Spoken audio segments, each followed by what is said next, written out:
Cela fait 5 ans que nous venons au CES, puisqu'il y a plein d'innovations ici, hyper intéressantes et sur lesquelles le Carnot joue un rôle absolument stratégique. Ce que nous présentons au CES 2020, c'est Anteneo, une entreprise en incubation sur des antennes extrêmement compactes pour les véhicules de demain. Cette incubation a été réussie grâce à tout le travail amont fait au niveau des Carnot, puisqu'il y a eu énormément de recherches sur des briques technologiques amont qui après ont été intégrées avec le Carnot développement, et l'ensemble de ce jeu de Carnot nous a permis d'aller jusqu'à la création et ce début d'incubation de cette start-up. C'est tout l'effet Carnot, et cet effet Carnot est un peu partout dans toutes les allées du CES ici. L'apport du Carnot Leti, très important, c'est 15 ans de recherche.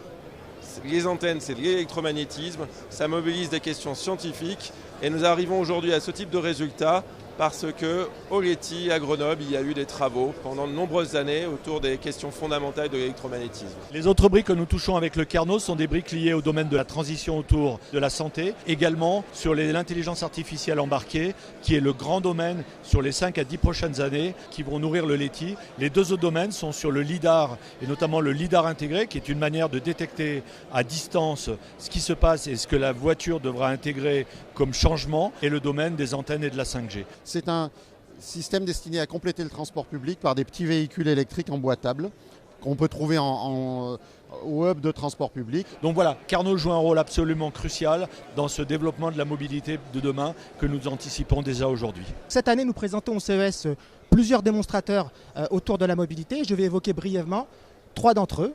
D'abord Maxence, qui est un joystick haptique innovant qui améliore les sensations haptiques et qui peut être utilisé pour assister les conducteurs de nombreux véhicules, tels que les trains, les bateaux ou les hélicoptères. Ensuite, une technologie dénommée AI versus Wild qui protège contre les attaques les algorithmes d'IA embarqués dans les véhicules autonomes, comme les réseaux neuronaux. Enfin, DeepRed, qui est une plateforme d'analyse de code source et binaire.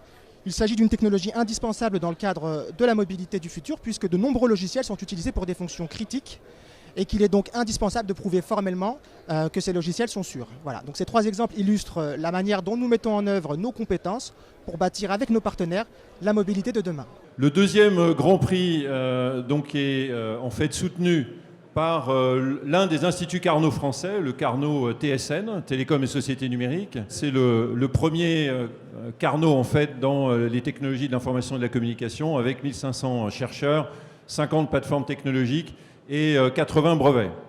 Et donc ce Carnot est ravi d'offrir le deuxième Grand Prix Bercy MT Innovation en 2020 à la société Meico.